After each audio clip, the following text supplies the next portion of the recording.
Hello, let's now dive into the system concepts overview. Today, here we are going to see the user mode, kernel mode, system calls, compiler, interpreter, and JVM. Coming to the user mode and kernel mode, kernel. Firstly, what is meant by kernel? Kernel is like a part of an operating system. It's a core part. So it acts between it acts between the hardware and software.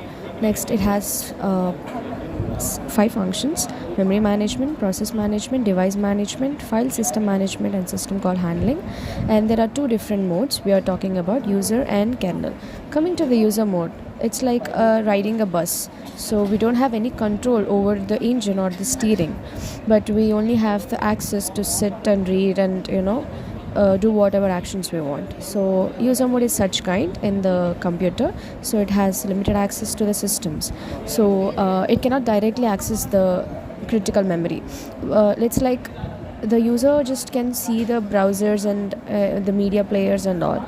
So, and there is also an disadvantage where the OS gets crashed when there is some effect. When there is no effect, there is no effect on OS when it is crashed. So next let's get to the kernel mode.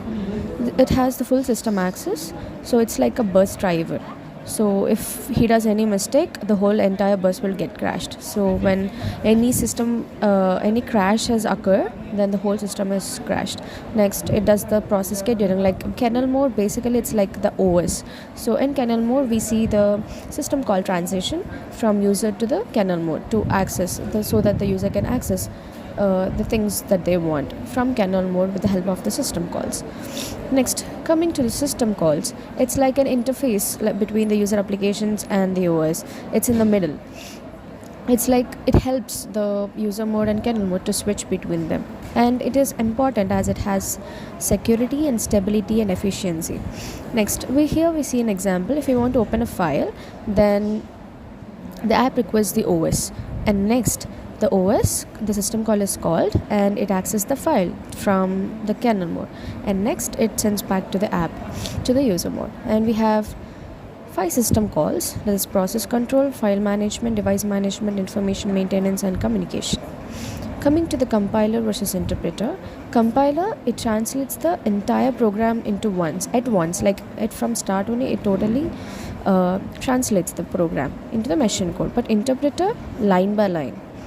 Coming to the compiler, if there are errors, it reports to after the compilation, but interpreter stops at the middle if any error is found. And it's fast. Compiler is faster, interpreter is slower.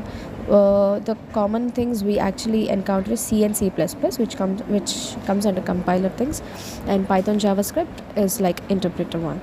It's a pictorial representation of compiler, whereas the high-level language is compiled into machine language.